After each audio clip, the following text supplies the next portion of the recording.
요즘은 일이 도무지 되는 게 없는, 오히려 일을 하려면 할수록 실타래를 풀려면 풀서 더 엉키는 것처럼 엉킨 것 같은 그런 인생을 살 때가 있습니다. 조금만 지나면 좋은 일이 있을 것 같고 조금만 지나면 더 좋은 일이 있을 것 같다고 생각하면서 인내해보지만 쉽지 않은 상황 속에 놓일 때가 참으로 많지 않을까 생각됩니다. 어린 날에 시골에서 잠자리가 거미줄에 걸려가지고 발부둥치는 걸 본 적이 있습니다. 그런데 잠자리가 날개짓을 하면서 그 거미줄에서 헤어나를 펴내면서 오히려 더 자신의 몸을 뒤감고 있는 거미줄을 경험하게 되고 결국은 거미줄에 감기고 곳에서 마지막까지 거미의 밥이 되어서 부스러기처럼 떨어지는 것을 본 경험들이 있습니다. 누구든지 이런 상황을 만난다면 당연히 두렵고 당황하며 그 마음이 흔들릴 수밖에 없을 겁니다. 제가 아는 한 선교사님은 암을 검사해서 암이라고 하는데 확증적으로 암이긴 한데 수술하지 않아도 되는 암이라는 거예요. 그래서 당신은 내년에 혹은 후년에 다시 돌아와가지고 검사를 받아서 암이라는 확증 판단을 받으시기 바랍니다. 진단을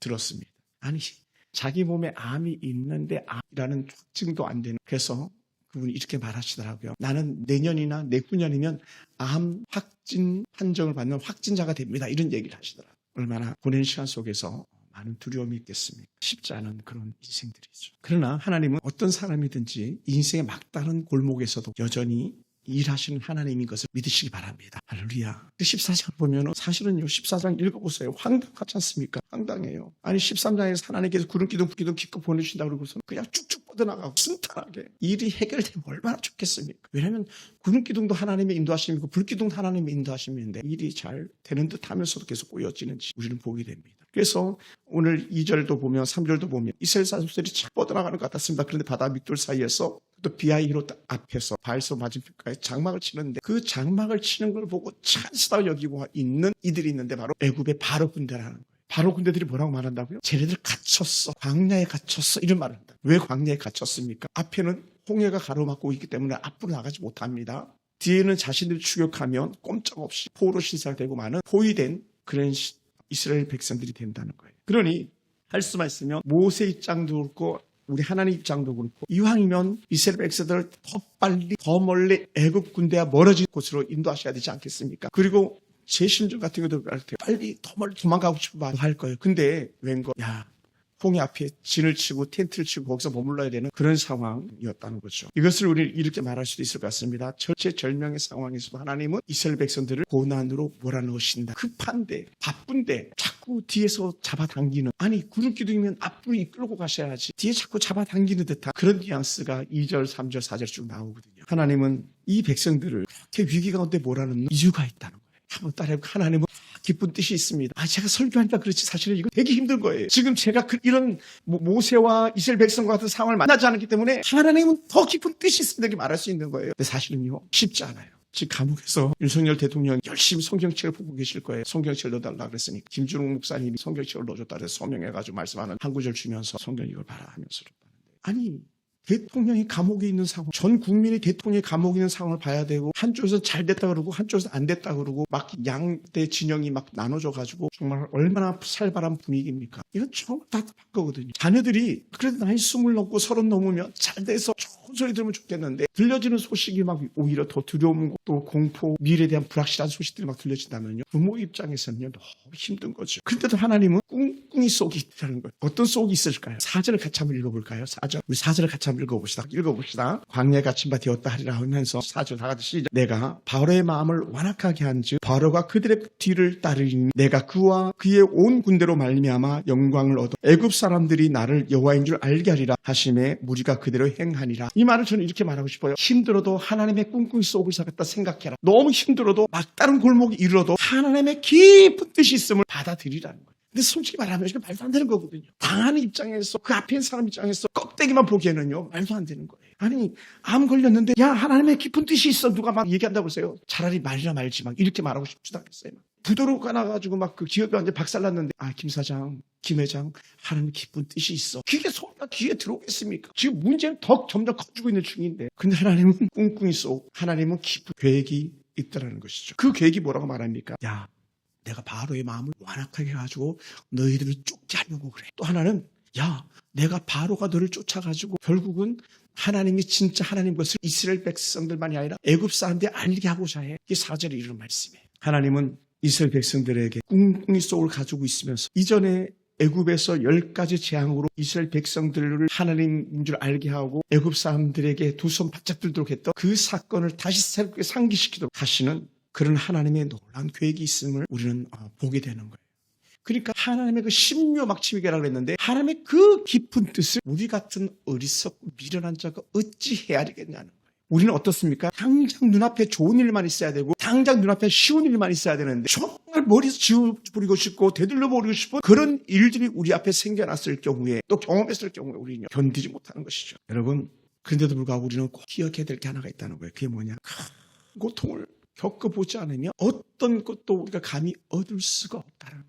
말이 안 되지만 우리는 더 크신 하나님을 경험하기 위해서는 더 크신 하나님의 뜻 안에서 우리가 들어가야만 더 크신 하나님을 알 수 있다는 것이죠. 그것이 이스라엘 백성에게 뭐냐면요, 막다른 골목이었어요. 비하이로셋의 막다른 골목에 발스오 맞은편 바닷가에 장막 치면서 그들이 만나는 하나님이셨습니다. 여러분, 그러다 보니까요, 저도 그렇고 여러분도 그렇고 그렇지 않을까 생각됩니다. 우리도 때로는 살다 보면요, 앞이 보이지 않는 막막함을 느낄 때가 있을 것입니다. 도무지 길이 보이지 않는, 해결점이 보이지 않는 그런 때들을 우리가 경험해 본 적도 있고 또 앞으로 경험할 경우도 있을 것입니다. 어떤 사람들에게는 건강 문제도 될 수 있겠고요. 또 때로 돈의 문제도 될 수 있겠고 때로 사람들과의 관계 문제도 될 수 있겠고 저 같은 경우는 교회 안에 있는 성도들을 어떻게 하면 좀 더 잘 케어해서 교회가 영적으로 이전의 영광을 재현할 수 있는 그런 자리로 올리게 할 것인가라는 이런 미션일 수도 있겠고요.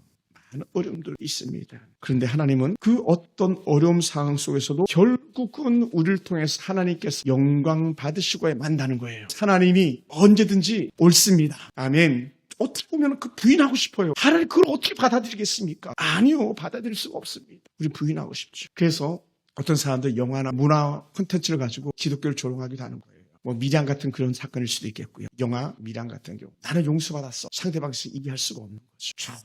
아픔의 상처를 입었던 사람들이 이해할 수 없는 일들을 하나님의 뜻이 하기를 만나면 우리는 화를 내고 싶은 마음이 들 때가 있지 않겠습니까? 화를 내고 싶어. 어떻게 이렇게 하나님 뜻일 수가 있나? 근데 하나님 뭐라고 말합니까? 그럼에도 불구하고 나는 계획이 있었어. 나는 계획이 있었어. 사랑하는 성도 여러분, 우리 이성으로는 이건 아니야 라고 하는 인생의 막다른 골목에 다다른 사람처럼 여겨질 때 우리가 한마디를 하나님께 던져 올려야 될 줄 믿습니다. 뭡니까? 나는 그럼에도 불구하고 하나님의 계획을 믿습니다. 그럼에도 불구하고 나는 하나님의 계획을 믿습니다. 받아들이기 쉽지 않아요. 저도 설교자지만 쉽지 않아요. 24장을 설교 준비하면서 쉽지 않았어요. 그래서 막 일부러 막 옥상 가서 힘들었어요. 옥상에서 힘들고 그냥 괜히 하늘만 쳐다보고 막 그랬어요. 받아들이라고 쉽지 않은데요. 왜냐면 지난주에 봤잖아요. 구름기도 불기도 내가 함께 할 거니까 걱정하지 마 그랬는데도 불구하고 애굽의 군대들이 뒤쫓아올 때는 우리 혼비백산할 수밖에 없어요. 여러분, 사자를 이렇게 가끔 텔레비전을 통해서 이렇게 보면 사자가 짐승들을 사냥할 때에 무대부로 사냥하지 않더라고요. 사자가요, 쫙 배를 땅에다 깔고 살금 바람 부는 반대 방향으로 기어가는 걸 본 적이 있습니다. 그것도 혼자도 아니고 여러 마리가 협공해가지고 사방에서 자기가 원하는 한 마리의 짐승을 낳기 위해서 에워싸는 걸 본 적이 있습니다. 우리가 생각할 때는 야, 천하에 빠른 사자인데 무슨 저렇게 사자가 비굴하게 배를 땅에다 깔고 숲을 속에 숨어가지고 자기가 스나이퍼도 아닌데 그 한 마리 짐승이 눈에 안 띄게 해서 기어가나 이렇게 여길 수도 있겠습니다만은 사자들은요 한 마리 짐승을 잡기 위해서 온갖 정성을 다 기울인다는 거예요. 중요한 건 그럼에도 불구하고 사자들이 항상 성공하냐? 성공하지는 못하더라고요. 기르를 잡을 때도 가끔 보면 그렇고 얼룩말을 잡을 때도 그렇고요. 항상 성공하는 게 아니더라고요. 어떤 짐승 이름인지도 모르겠습니다만 목이 좀 길면서 아주 날렵하게 생긴 어떤 짐승을 쫓아가는데도 마침내 걔가 더 빨리 도망가는 걸 본 적도 있습니다. 그 얘기는 뭐냐면 결국 우리가 온갖 정성을 다 기울여보지만 우리가 항상 우리의 뜻대로 성취되어지지 않을 수 있다는 거예요. 그것만이 아니라 애굽 바로의 손에서 벗어나기를 그렇게 꿈꾸지만 항상 이제 됐다 할 만한 쯤은 어떻게 돼? 또 다른 시험거리가 뒤쫓아오고 있음을 갖다가 우리는 14장에서 우리는 볼 수 있어요. 근데 이게 오늘만이 아니라 내일도 그럴 것이고 모레도 그럴 것이고 또 이런 일이 계속적으로 반복적으로 일어나게 될 거라는 것이죠. 그럼 그런 환경 속에서 우리가 믿음을 저버리지 않고 여전히 하나님을 바라보면서 그럼에도 불구하고 구름기둥이 불기둥이 우리와 함께하고 있어. 신앙을 사는 우리에게는 하나님의 성령이 그럼에도 불구하고 나와 함께하고 있어라고 하는 이런 신앙의 고백을 한다는 건요 위대한 것이고요. 그런 고백을 하기까지는요 정말 쉽지 않다는 거예요. 쉽지 않아요. 더더군다나 사자와 달리 악한 사단은 흔히 표현하죠. 신약에 우는 사자와 같이 산길자를 두루 참나니 했던 이 악한 마귀 사단은 마지막까지 한 사람, 한 가정, 한 성도를 놓치지 않으려고 마침내 멸망시키려고 하는 온갖 회책과 술수를 다 들이대더라는 것이죠. 그럼 어떻게 돼요? 우리는 둘러싼 사자 무리 가운데서 헤쳐서 도망가기 위해서는 정신을 바짝 차리고 온갖 힘을 다 쏟아서 말 그대로 젖먹던 힘까지 다해서 달아나는 수밖에 없는데 우리는 어떻습니까? 그리고 이스라엘 백성들이 뭐라고 말합니까? 또 애국 군대는 뭐라고 말합니까? 애국 군대가 다른 말로 사단이 하는 게 뭡니까? 야, 우리가 왜 저 이스라엘 백성들을 내보내겠는가? 우리 종살이 하던 애들인데 정신 차리고 보니까 이스라엘 백성 놓친 거 아니에요? 사자가 놓친 거 아니에요? 그러니까 어디 다시 추격을 시작하는 것이죠. 그래서 이 출애굽기 14장 5절에 보면 이렇게 표현했어요. 우리가 어찌하여 이스라엘 우리를 섬기기 위해서 내보내겠는가? 안 되지. 포기할 수가 없어. 이스라엘 백성들 포기할 수가 없어. 그들을 잡으러 가자. 누구부터? 바로부터 앞장서서 달려나오고 있는 그런 형상을 보여주는 거예요. 근데 그게 뭐예요? 그들이 바로가 쫓아오는 게 정상이다. 따라붙어. 고난이 쫓아오는 게 정상이다. 바로가 쫓아오는 게 정상이다. 왜요? 그게 하나님의 계획이었잖아요. 뭐라고요? 봤잖아요. 3절에 보면 3절 4절에 보면 바로가 이스라엘 자손 대하여 말하기를 그들이 그 땅에서 멀리 떠나 광야에 갇혀 되었다 하리라. 내가 바로의 마음을 완악하게 한즉 바로가 그들의 뒤를 따르리니 내가 그와 그 온 군대로 말미암아 영광을 얻어 애굽 사람들이 나를 여호와인 줄 알게 할 것이다. 그러니까 바로가 쫓아오니까 하나님의 영광이 드러난다는 거예요. 다른 말로 우리가 고난 당할 때에 그 고난 가운데 하나님의 깊은 계획을 우리 깨닫는다면 우리는 언제든지 안심할 수 있고요. 언제든지 기대할 수가 있는 줄 믿습니다. 할렐루야. 할렐루야. 여러분, 바로는요, 그 신하들과 함께 정말 쫓아갑니다. 열심히 10가지 그 들어오는 재앙들을 경험하고 나서 그것도 마지막에 자기 아들들을 초태생들을 다 잃었음에도 불구하고 새까맣게 잊어버리고 어떻게 돼요?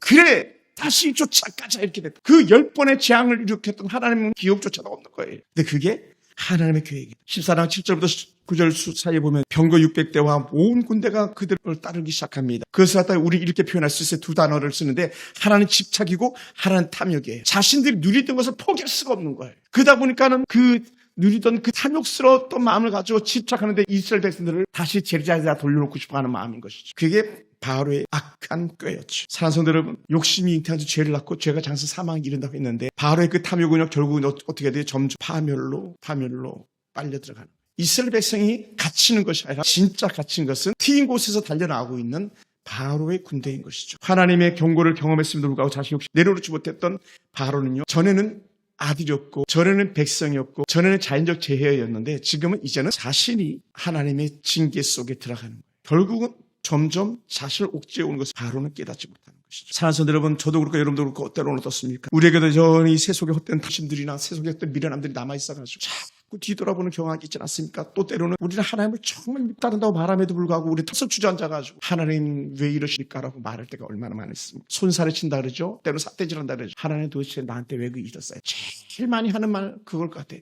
하나님 제발 좀 나 좀 가만두면 안 돼요. 하나님 왜 이러세요? 특히 큰 질병 가운데 놓이던 사람들이 그렇게 고백할 것 같아요. 여러분, 그 암 환자들은요, 죽었다 살았다 그냥 총각을 다투면서 울다가 거예요. 좀 나아진 것 같으면 와 하는데 또 좀 지나면 어떡하지 막 이렇게 나오면 얼마나 그 마음이 들겠어요. 자녀들도 그렇고 가족들도 그렇고 잘 떡였을 때 얼마나 아프겠습니까? 여러분, 한번 따라해봅시다. 미련을 버립시다. 뒤돌아보지 맙시다. 할렐루야. 여러분, 과거를 붙잡고 있으면요, 현재와 미래는요 잃을 수밖에 없는 거예요. 우리를 앞서가신 하나님, 지금이 전에보다 더 힘들어도 여전히 우리 가운데 구름기둥 불기둥의 13장의 은혜를 기억한다면 우리는 앞서가신 하나님을 여전히 바라보는 영적인 안목이 열려지길 주님을 축원합니다. 할렐루야. 그래서 우리 안에 하나님보다 더 사랑하고 더 의지하는 것이 있다면 그것을 내려놓아야 됩니다. 하나님을 더 사랑하고 더 의지한다면 어떤 코로에 몰렸어도요 우리는 안심할 수 있고요 기대할 수가 있는 거예요. 근데 하나님을 의지하지 않으면요 바로의 군대만 보이는 거예요. 다른 말로 하면 내 안에 있는 문제나 내 곁에 있는 문제만 보이는 것뿐이에요. 저 같은 목사는 그랬죠. 빈자리밖에 보이지 않는 그런 마음이겠죠. 그런 마음 아니겠어요. 제 친구 오늘 어느 목사님이 그러시더라고요. 나는 아파트 두 채를 팔아가지고 교회를 매입하고 교회를 건축했는데 등등등등 하면서 마음 아픈 이야기를 이렇게 하시더라고요. 젊은 목사, 저보다 훨씬 더 어린 목사. 힘들었으면 그런 말을 하겠어요. 여러분, 자기 집을 팔아가지고 교회를 위해서 전적으로 헌신한다는 건 결국 쉽지 않은 거거든요. 성도들도 그렇고 목사도 마찬가지. 그런데 왜 그렇게 합니까? 하나님 믿기 때문이다. 하나님을 믿기 때문이다. 10절부터 출애굽기 14장 10절부터 12절 보면요, 이 백성들의 마음이 드러나요. 10절에 뭐라 표현하냐면 그들이 여호와께 부르짖던데 이스라엘 자손이 심히 두려워하여 여호와께 부르짖다. 근데 부르짖음이 두 가지 종류가 있어요. 하나는 원망스러워서 부르짖는 게 있고요, 하나는 전적으로 하나님을 의지해서 부르짖는 게 있어요. 그러니까 원망에 의해서 부르짖는 것은요 결국은 망하는 길로 가는 것이지만 하나님 믿고 의지해서 부르짖는 건요 살 길이 열려지는 줄 믿습니다. 할렐루야. 그런데 우리는 대부분이 거의 100번 중에 한 10번 정도, 아니 9번 중에 한 번 정도는 하나님께 부르짖어서 주님 살려주세요 이렇게 할 때가 더 많고요. 근데 9번은 그냥 환경, 형편, 처지를 원망하면서 그냥 통곡으로 끝나는 경우들이 더 많은 것 같아요. 제가 볼 때 그렇습니다. 왜냐하면 지금 이스라엘 백성들이 그렇거든요. 뒤에 막 바로의 군대가 정신없이 쫓아오는 거예요. 그럴 때 10절에 보면 바로가 가까이 올 때에 이스라엘 자손이 눈을 들어 본즉 애굽 사람들이 자기의 뒤를 잃은지라 이스라엘 자손을 심히 들어와서 여호와께 부르짖었더라. 근데 이 부르짖음이 하나님께 부르짖음이 이게 살려주세요. 하나님 살려주세요. 하나님 내 아들 내 우리 가정 우리 기업 우리 교회 살려주세요. 이렇게 돼서 좋은데 그게 아니고요. 그냥 원망스럽게 부르짖고 있었다는 거예요. 그게 뭐냐? 뒤에 나오거든요. 뒤에 나와요. 왜? 그들은 너무 힘들었거든요.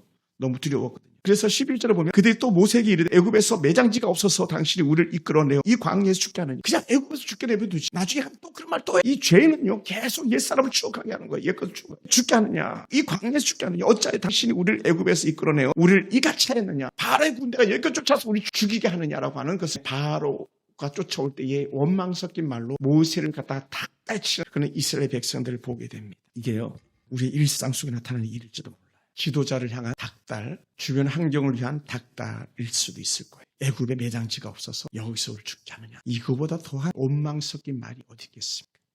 왜 이렇게 그들이 여호와여 우리를 살려주시옵소서 우리는 하나님 믿습니다. 여전히 구름기둥 불기둥이 우리 함께하고 있습니다. 이렇게 기도했으면 얼마나 좋겠어요. 근데 원망을 한 거예요. 원망. 왜 그랬을까요? 그러니까 우리는 사실은 믿음이 좋은 것 같다가도 순간에 막 잊어버리는 그런 신앙이 있을 때가 있어요. 그러니까 우리 함부로 누구든지 교만할 수가 없는 거예요. 뭐냐? 이스라엘 백성들이 그렇게 애굽에서 마지막 6월절 보내면서 신바람 나가지고 그렇게 막 뭐랄까요? 정말 내일 새벽에 우리는 이 애굽을 나간다라는 그런 기쁨과 들뜬 감정 가지고 또 때로는 막 그 긴장감 가지고 막 그 6월절 마지막 만찬 양을 갖다 뜯어먹고 또 누룩 없는 빵을 먹으면서 취했던 그 정신은 다 없어져 버리고 마는 거예요. 그리고 하나님께서 애굽에서 그 애굽에 나오던 그날 그 새벽에 마다들과 초태생들 다 죽인 그 사건은 새까맣게 잊어버리는 만약에 6월절 사건 먹을 때에 그날 아침에 있었던 사건을 그들이 기억한다면 지금도 여전히 하나님께서는 그 이스라엘 바로의 모든 군대를 다 수장할 수 있으면 멸망시킬 수 있으면 믿어야 되는데 그걸 믿지 못했다는 거예요. 그 얘기는 다른 말로 하면 이거예요. 전에는 하나님께 나와 함께 하시고 전에는 나에게 하나님께서 언제든지 기도하면 응답해 해주셨는데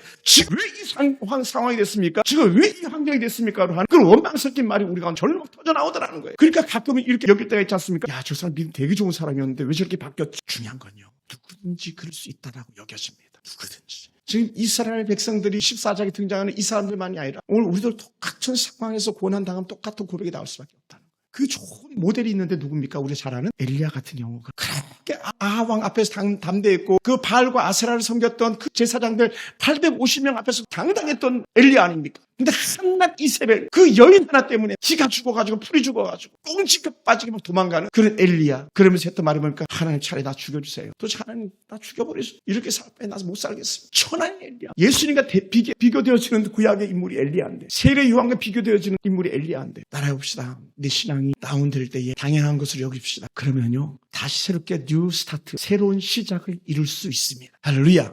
끝난 게 아니라니까요. 내 신앙이 다운돼가지고 절망하고 탄식하고 너의 하나님 어디 계시냐 외치는 조롱소리 들을 때 막 낙심 가운데 있다가도요 우리는 다시 용술처럼 튀어오를 수 있는 은혜가 있어요. 왜? 우리 하나님은 죽은 하나님이 아니라 살아계신 하나님, 우리 하나님의 애굽에서만 하나님이 아니라 여전히 광야에서도 여전히 우리 하나님 되시기 때문에 그런 줄 믿습니다. 할렐루야. 할렐루야. 사랑하는 성도들 두려움은요 우리의 판단력을 다 마비시켜버리고 맙니다. 우리에게 분별력을 다 잃어버리게 하고 맙니다. 또한 우리의 그 두려움, 우리의 정말 그 걱정과 근심은요 하나님께 이끌어졌던 지난날의 모든 은혜스러웠던 상황들을 다 날려버리게 만들어버리는 그런 하나님 우리의 모습인 것을 알게 됩니다. 따라합시다. 힘들수록 더욱더 정신을 차립시다. 우리는요 눈에 보이는 문제만 바라보면 하나님 은혜와 하나님의 약속은 다 잊어버리고 두려움과 오늘 우리 앞에 놓여있는 현실에만 집중해가지고 다 망한 것처럼 여기고 그냥 터져 주저앉아 버리는데 우리는 그럴 때 더욱더 다시 하나님의 은혜를 바라볼 수 있는 영적인 안목이 필요해요. 여러분 하나님께서 과거에도 여러분에게 베푸신 은혜를 잊지 않음을 믿으시기 바랍니다. 하나님은 어제도 오늘도 영원히 동일한 그런 하나님이신 줄 믿으시기 바랍니다. 과거의 은혜를 기억하면서 오늘도 여전히 우리 가운데 역사하실 그 하나님인 줄 믿으시기 바랍니다. 우리 인생의 모든 문제 제거해 주신 하나님의 은혜인 줄 믿으시기 바랍니다.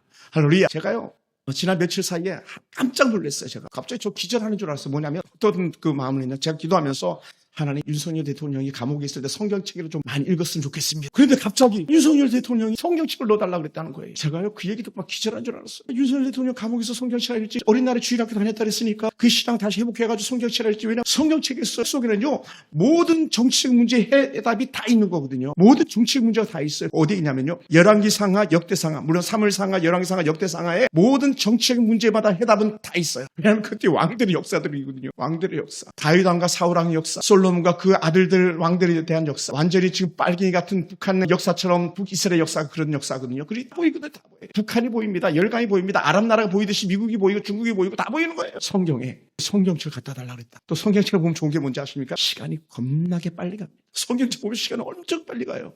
남경희 집사님, 성경 보면 시간 금방 가죠. 금방 가지 않습니까? 금방 가요, 사실은. 보세요. 우리 그 정수자 성도님이 올해만 읽은 성경이 저 빨간 줄이에요. 저 가운데 제일 길게. 그리고 오늘 더 올렸을 거예요. 아마 오늘까지 올리면 구약의 일부는 다 끝내버려요. 사랑하는 성도 여러분, 우리 하나님은요, 어제도 오늘도 여전히 내일도 동일하게 역사하신 하나님인 줄 믿습니다. 과거에 우리 함께 하신 하나님 오늘도 함께 하실 것이고 내일도 여전히 함께 하실 하나님입니다. 대한 사람 대안으로 우리나라 만세 하는데 하나님 부어와서 우리나라 만세거든요. 우리나라만이 아니라 우리 가정, 우리 교회, 여러분 개개인 하나님 기쁘신 계획이 있을 뿐이지 우리가 그걸 믿지 못하고 바라지 못해서 그런 것이지 하나님 기쁜 계획을 믿습니다. 그런 믿음으로 사는 사람의 모습을 우리가 주목해서 볼 필요가 있어요. 그 13절과 14절에 우리 13절 14절 한번 볼까요? 두 절 같이 한번 읽어봅시다. 출애굽기 14장 13절 14절 다 같이 시작. 모세가 백성에게 이르되 너희는 두려워하지 말고 가만히 서서 여호와께서 오늘 너희를 위하여 행하시는 구원을 보라. 너희가 오늘 본 애굽 사람을 영원히 다시 보지 아니하리라. 여호와께서 너희를 위하여 싸우시리니 너희는 가만히 있을지니라. 아멘. 가만히 있을지니라. 하나님이 대신 싸우실 것이다. 가만히.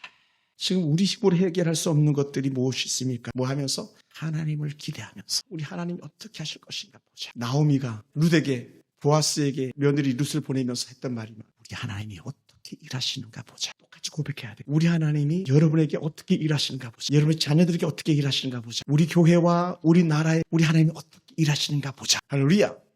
아무리 현재 있는 사람들이 극좌파일지라도 대부분의 사람 또한 어떤 사람일지라도 또 이 나라가 지금 어수선 엉망진창인 것처럼 보이고 악한 자들이 득세한 것처럼 보일지라도 우리는 다 대답을 해야 돼요. 애굽에 소돔 쫓아오셨던 그 애굽 군대를 우리 하나님께서 어떻게 처리하는가 보자. 그럼 되는 거예요. 한번 따라해 볼까요? 하나님이 우리 문제, 하나님이 내 문제 어떻게 하시는가 보자. 아멘. 그 보는 거예요. 하나님이 어떻게 하시는가 보자. 애굽에서 10가지 재앙으로 역사하신 하나님이 바로의 군대를 앞에 도망치다가 가로막힌 홍해를 어떻게 하시는가 보자 하는 이 모세의 이 한마디가 우리의 신앙의 고백으로 대풀이 되어지길 원합니다. 할렐루야. 그래서 뭐라고 말씀합니까? 여호와께서 너희를 위하여 싸우시리니 너희는 가만히 있을지니라.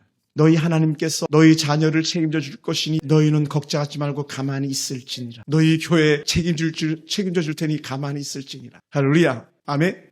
어제 제가 전도 물품 수령하러 또 본장까지 갔다 왔거든요. 창고 물품 정리해주고 이제 또 물건을 좀 이렇게 마스크를 좀 수령해 왔는데 야 이거 다 어떻게 하지? 막 그런 생각이 들었어요. 엄청 많이 갖고 왔거든요. 이거 다 누가 포장하고 이걸 언제 다 나눠주지? 이런 생각이 막 들게 됐었어요. 그런데 어떻게 돼요? 하나님께서 어떻게 하시는가 보자. 사랑하는 성도 여러분, 겨울에는요 나무의 잎새가 다 떨어지잖아요. 그런 나무가 스톱하지 않는데요. 겨울에는 나무가 위로 안 자라요. 그죠? 안 자랍니다. 근데 반대로 겨울엔 나무가 아래로 자란대요. 뿌리를 더 깊이 내린다는 거예요. 왜 그러냐? 잎사귀를 통해서 광합성 작용으로 수분을 빨아들여야 될 이 나무가 잎사귀를 통해서 수분을 빨아들일 수 없으니까 더 많은 수분을 빨아들이려고 잔뿌리를 더 멀리 더 깊이 뿌리를 내린다는 거예요. 오늘 우리가 만나는 이 혹독한 겨울 같은 이러한 때에 우리는 아무것도 할 수 없는 것처럼 보이는 그러한 때에 우리는 뭐라고요? 우리 신앙의 뿌리는 점점 더 아래로 뿌리를 뻗고 더 많은 은혜의 물줄을 찾아내는 그런 시간인 줄 믿으시기 바랍니다. 더 크신 하나님이 일하시는 그런 시간인 줄 믿으시기 바랍니다. 할렐루야.